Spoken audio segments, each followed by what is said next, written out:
Alright guys, this video is about a leak. The truck that I'm working on, one of them is not leaking.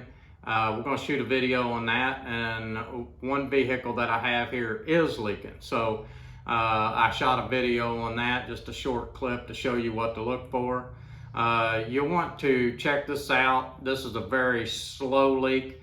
It could be only using or getting rid of, say, a quart of transmission fluid a year.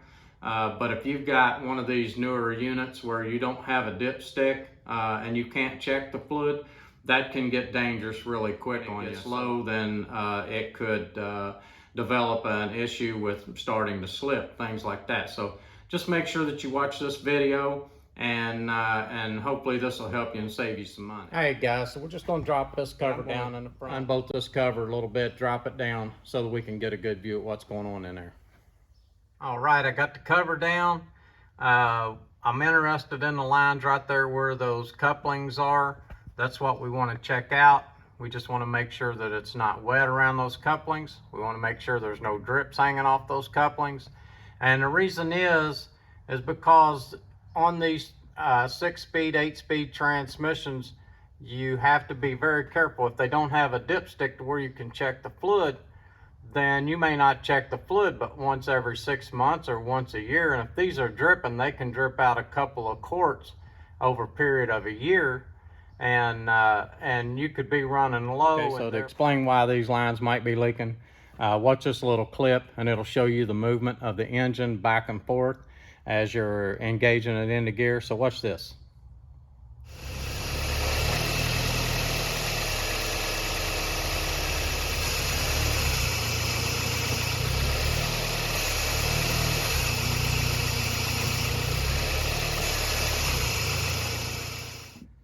All right, so we're finished up here. Did you see that movement of that engine back and forth?